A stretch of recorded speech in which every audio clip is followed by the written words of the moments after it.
Hello dear students, કેમ છો? મજામાં બધા?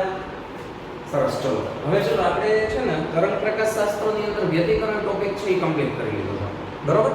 અને વ્યતિકરણની અંદર તમારે કેટલા કેટલા સૂત્રો યાદ રાખવાના છે, આ બધા સૂત્રો છે ખાસ નોટ કરી લેજો, બરોબર?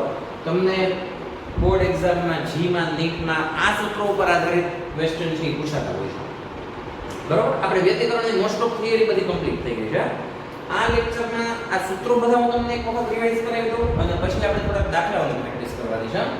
તો સૌપ્રથમ તમારે તીવ્રતાનું સૂત્ર યાદ રાખવાનું છે.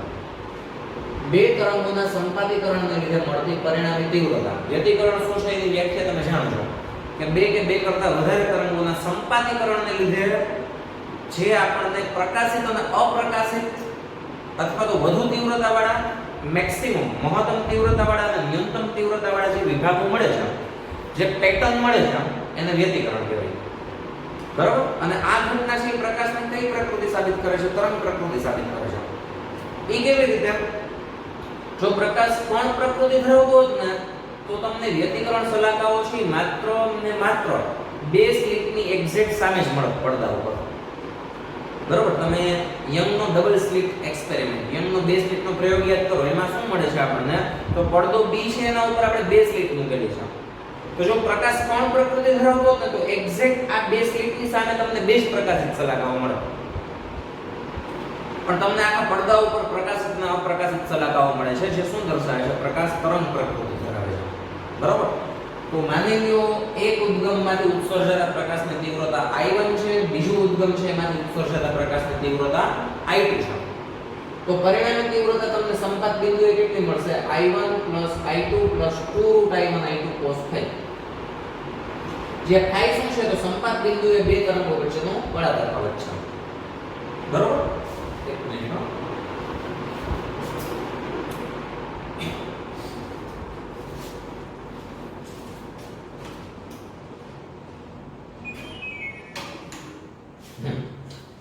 phi શું છે? phi છે સંપાત બિંદુએ બે તરંગો વચ્ચેનો બળ તફાવત છે, બરોબર? હવે આ સૂત્ર કેવી રીતે આવ્યું? તો આ સૂત્ર ક્યારે લાગુ પાડી શકીએ? જ્યારે બે ઉદ્ગમોમાંથી ઉત્સર્જાતા પ્રકાશની તીવ્રતા જુદી જુદી હોય ને ત્યારે. આપણે યંગનો ડબલ સ્લિટ એક્સપેરિમેન્ટ જોયો, યંગનો બે સ્લિટનો પ્રયોગ.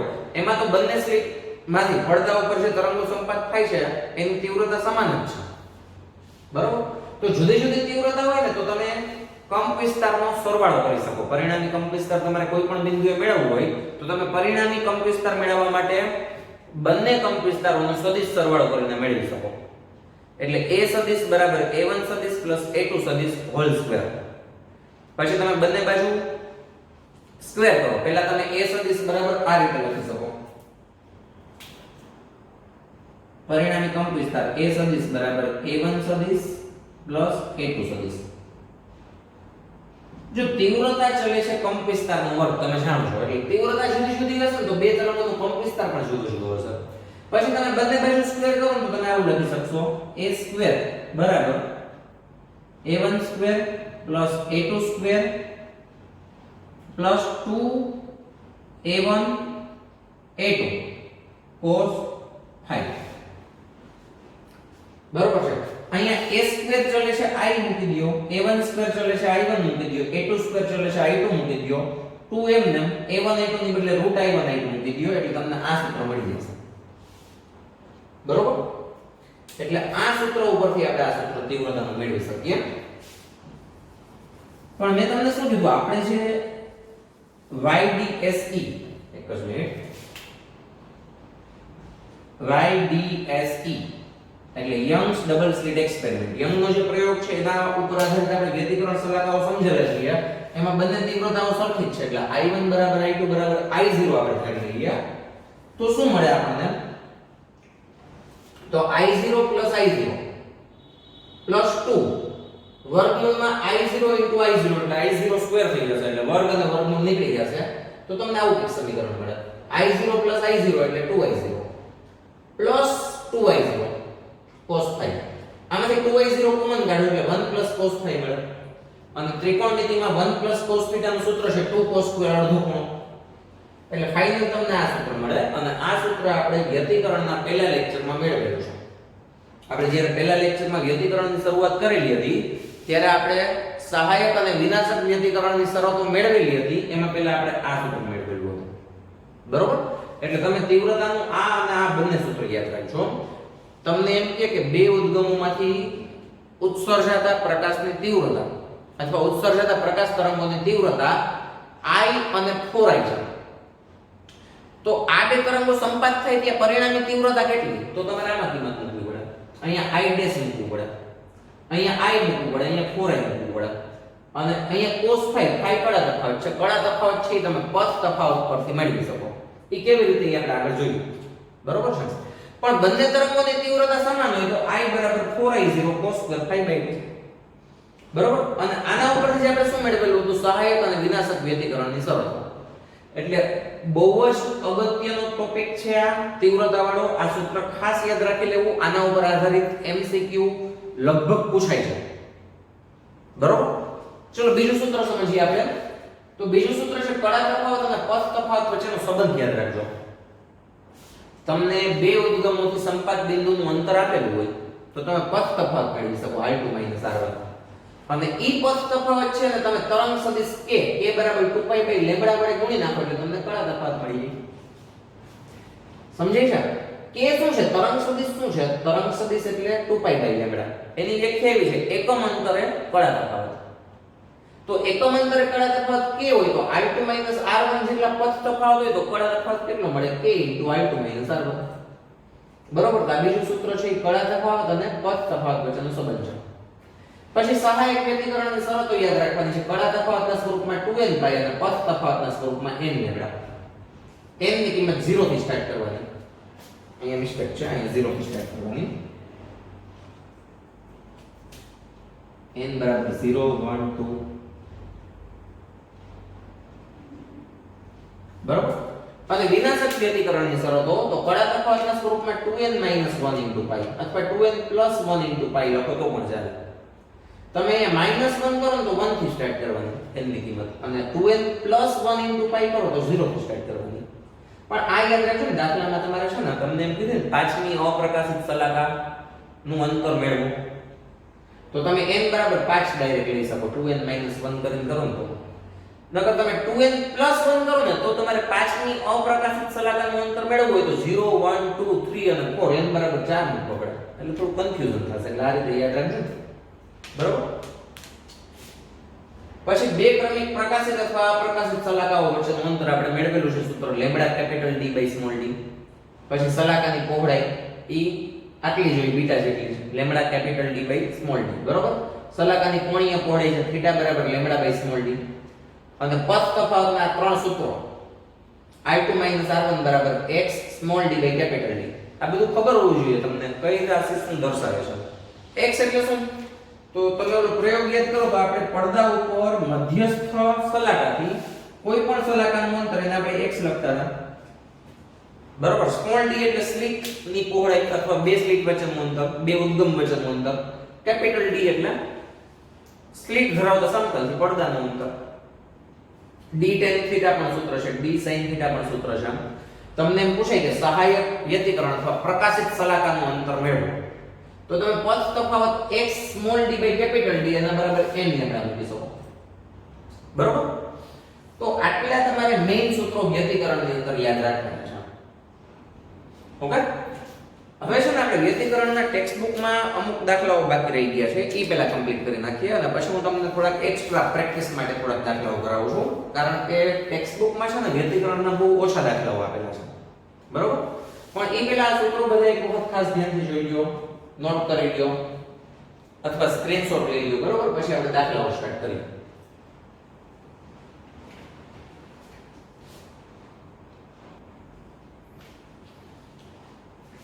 ચલો હવે તમારી જે ટેક્સ્ટ બુક છે એમાં તમને જો એક્સરસાઇઝમાં સ્વાધ્યાયમાં 10.5 નંબરનો દાખલો આપેલો છે, એનું આપણે સોલ્યુશન સમજવાનું છે. બરોબર?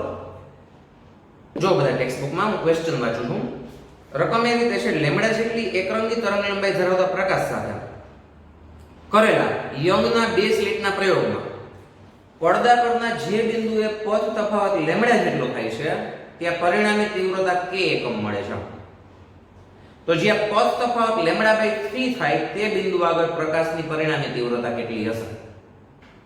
યંગનો બે સ્લિટનો પ્રયોગ. હવે યંગના પ્રયોગમાં એવી રીતે પૂછેલું હોય ત્યારે તમારે બંને તરંગોની તીવ્રતા સમાન લઈ લેવાની. શું કામ? કારણ કે પડદો A, પડદો B અને પડદો C. પડદા 1 માં એક સ્લિટ હતી, પડદા B છે એમાં બે સ્લિટ હતી, S1 S2. પડદો A છે એની આગળ નળાકાર રીતે પ્રકાશ ઉદ્ગમ હતું. એટલે એક જ ઉદ્ગમ છે, એક જ ઉદ્ગમના તરંગગ્રહોનું શું થાય છે? વિભાજન થાય છે. અને એક જ ઉદ્ગમના તરંગગ્રહોનું વિભાજન થાય એટલે જે બે પરિણામી તરંગો મળે એ બંનેની તીવ્રતા કેવી હોય? સરખી હોય. બરોબર? તો પરિણામી તીવ્રતાનું આપણે શું સૂત્ર લખશું? 4I0 cos square phi/2. હવે તમને શું કીધું છે? જ્યાં એકરંગી તરંગ લંબાઈ લેમ્ડા જેટલી એકરંગી તરંગ લંબાઈ ધરાવતા પ્રકાશ સાથે કરેલા યંગના ડબલ સ્લિટના પ્રયોગમાં જે બિંદુએ પથ તફાવત લેમ્ડા જેટલો થાય છે ત્યાં તીવ્રતા k એકમ મળે છે. કેટલાનો છે? 10.5. સ્વાધ્યાય 10.5. શું રકમ આપી છે? જ્યાં પથ તફાવત જે બિંદુએ પથ તફાવત લેમ્ડા જેટલો હોય ત્યાં તીવ્રતા k એકમ છે. પથ તફાવત લેમ્ડા માટે પરિણામી તીવ્રતા અથવા પથ તફાવત લેમ્ડા પરિણામી તીવ્રતા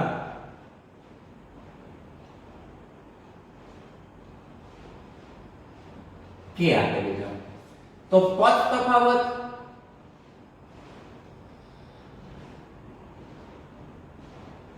તો જે બિંદુએ પથ તફાવત કેટલો હોય? λ/3 હોય ત્યાં પરિણામી તીવ્રતા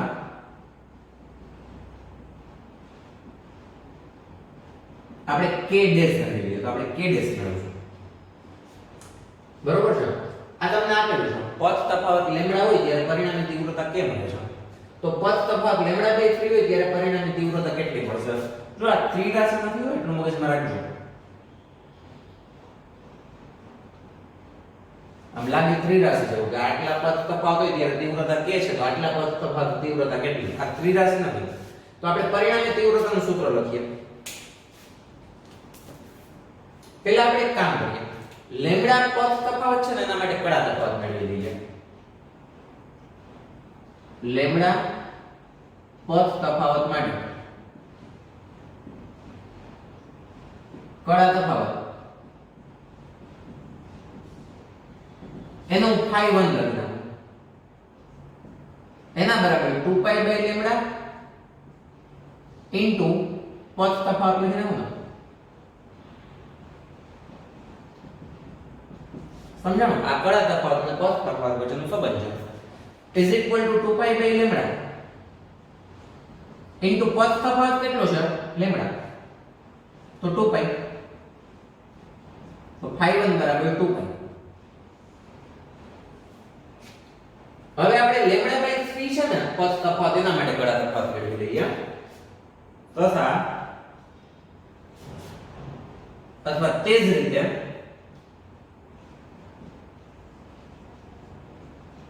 કેટલો પથ તફાવત? λ/3 પથ તફાવત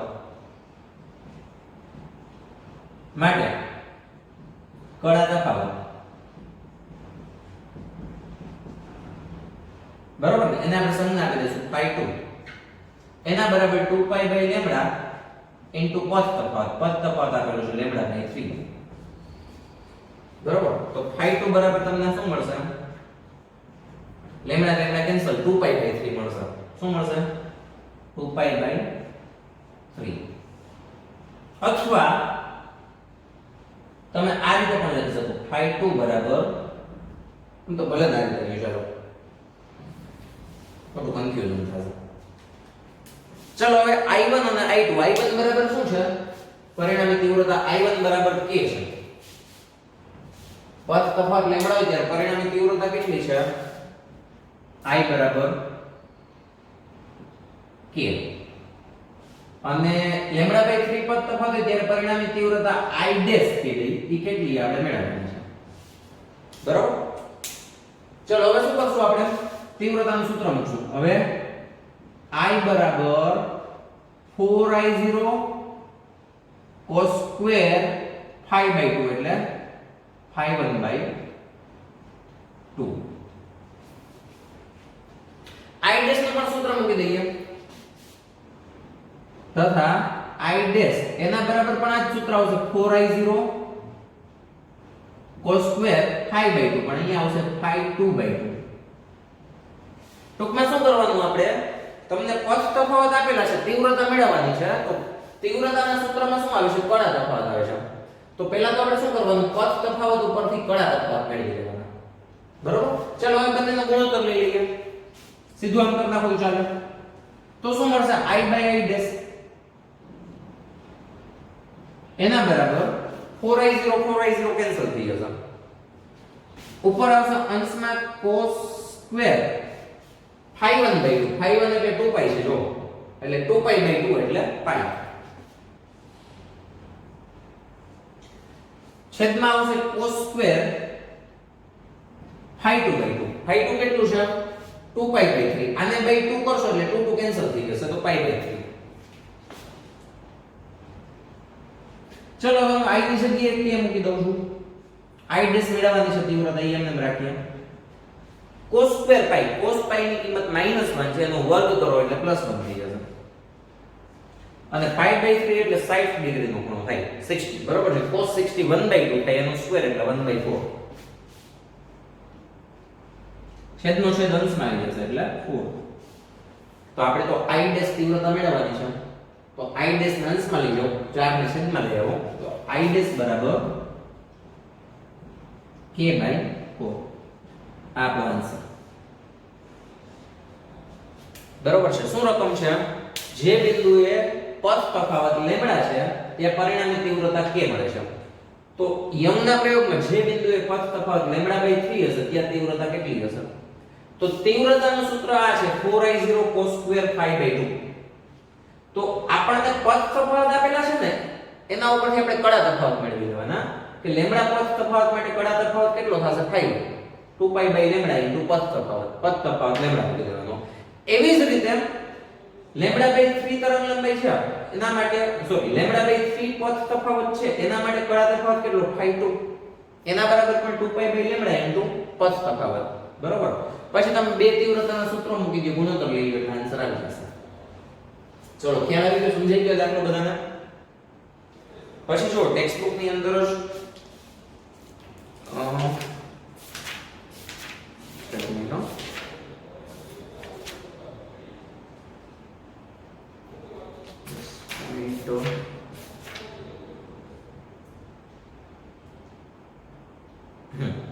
સ્વાધ્યાયમાં 10.7 નંબરનો દાખલો આપેલો છે જો બધા ખાસ ધ્યાનથી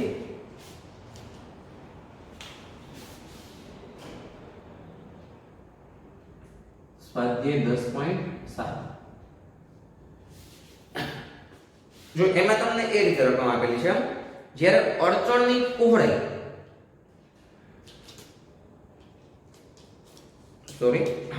બે સ્લિટના પ્રયોગમાં એટલે YDSE Young's double slit experiment બે સ્લિટનો પ્રયોગ કીધો છે એટલે તમારે યંગનો પ્રયોગ સમજવાનો વ્યતિકરણનો બરોબર બે સ્લિટના પ્રયોગમાં 1 મીટર દૂર મૂકેલા પડદા પર પડદાનું અંતર બે સ્લિટ થી પડદાનું અંતર એને આપણે શું લખીએ છીએ કેપિટલ D તો કેપિટલ D બરાબર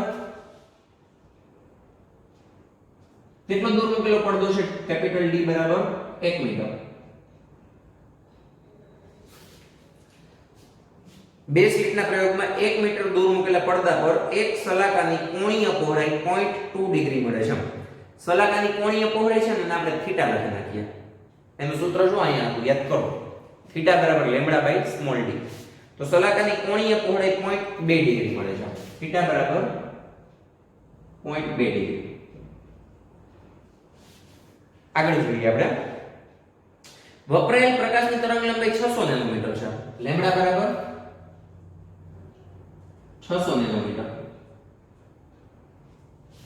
બરોબર જો આખા પ્રાયોગિક સાધનને પાણીમાં ડુબાડવામાં આવ્યા યંગનો પ્રયોગ છે એમાં શું હતું પ્રકાશ ઉદ્ગમ એની આગળ પડદો A એમાં એક સ્લિટ હતી એની આગળ પડદો B એમાં બે સ્લિટ હતી એની આગળ પડદો C જેના ઉપર આપણને પ્રકાશિત અને અપ્રકાશિત સલાખાઓ મળતી હતી. હવે એવું ધારી લ્યો, એવી કલ્પના કરો કે આખું સાધન પ્રવાહીમાં ડૂબાડવામાં આવે છે, પાણીમાં, અને ફરીથી આ પ્રયોગ કરવામાં આવે છે. જો આખા સાધનને પાણીમાં ડૂબાડવામાં આવે તો તે સલાખાની કોણીય પહોળાઈ કેટલી હશે?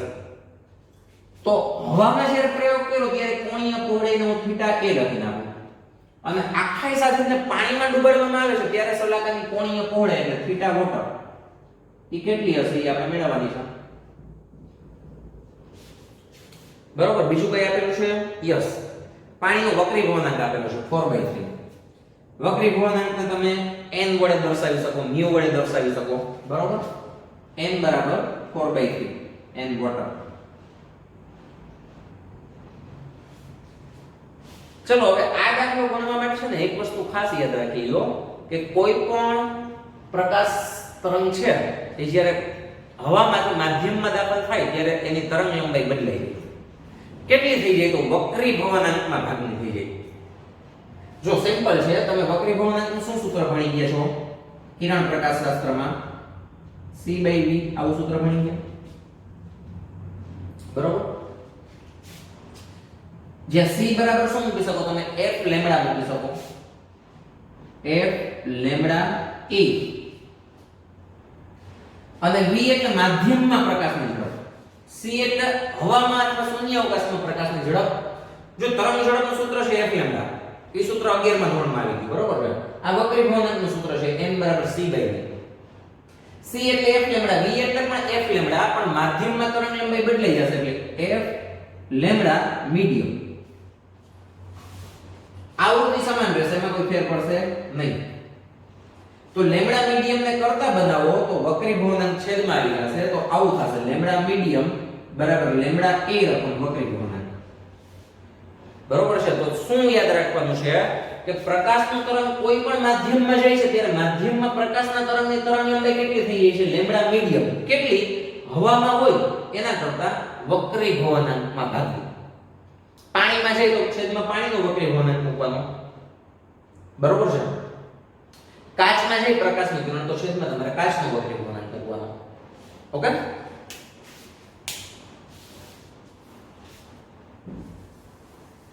ચાલો ફરીથી હું તમને દાખલાની રકમ રિપીટ કરું છું. તમને દાખલાની રકમ એવી રીતે આપેલી છે કે યંગનો 2 સ્લિટનો પ્રયોગ, એમાં પડદો છે 1 મીટર દૂર મૂકેલો છે અને વપરાયેલ પ્રકાશની તરંગ લંબાઈ 600 નેનોમીટર છે. સલાખાની કોણીય પહોળાઈ 0.2 ડિગ્રી મળે છે. આખા સાધનને પાણીમાં ડૂબાડવામાં આવે છે ત્યારે સલાખાની કોણીય પહોળાઈ કેટલી? તો સલાખાની કોણીય પહોળાઈ માટેનું સૂત્ર શું મેં તમને લખાયું છે હમણાં? θ બરાબર લેમ્બડા બાય સ્મોલ d. બરોબર?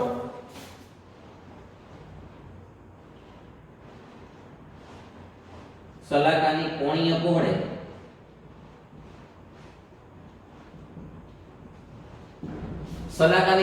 પહોળાઈ θ બરાબર લેમ્બડા બાય સ્મોલ d. તો હવામાં પ્રયોગ કરો ત્યારે θ a બરાબર lambda a by small d, તથા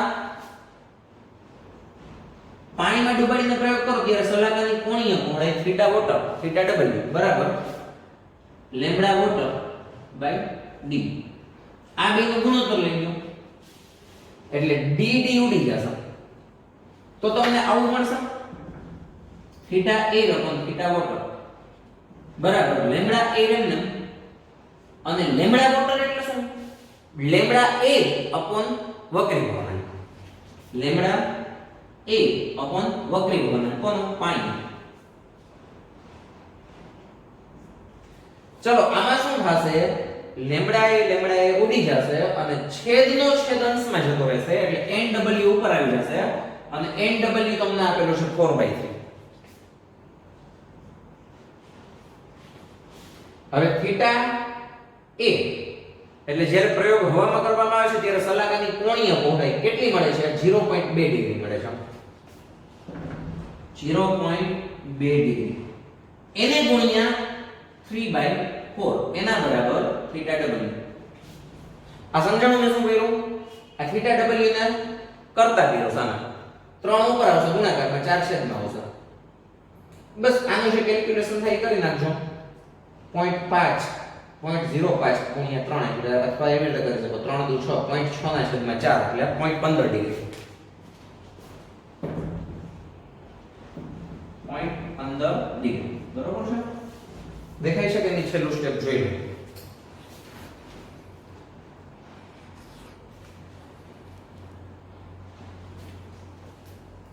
બસ ચાલો આ લેક્ચરમાં છે ને મેં તમને જે સૂત્રો બધા વ્યતિકરણના નોટ કરાવ્યા ને એ બધા સૂત્રો ખાસ યાદ રાખી લેજો અને આ બે દાખલાઓ છે ને મોઢે ગણીને પ્રેક્ટિસ કરી નાખજો બરોબર આના જેવા બીજા થોડાક દાખલાઓ છે એ પ્રેક્ટિસ માટે હું તમને 2 થી 3 દાખલાઓ આપું છું એ બધા સોલ્વ કરી નાખજો બરોબર અને આના પછીના લેક્ચરમાં આપણે થોડાક દાખલાઓ જોશું હજી વ્યતિકરણના કારણ કે વ્યતિકરણના દાખલાઓ તમને બુકમાં બહુ ઓછા આપેલા છે હજી આપણે 3-4 દાખલાઓની પ્રેક્ટિસ કરશું અને પછીના લેક્ચરથી આપણે નવો ટોપિક સ્ટાર્ટ કરશું વિભાજન બરોબર ચલો તો આજે જેટલું કરાવેલું છે એટલું બધું વ્યવસ્થિત યાદ રાખી લ્યો દાખલાઓ ગણીને પ્રેક્ટિસ કરી નાખો આપણે આગળના લેક્ચરમાં મળીએ ઓકે ચલો બાય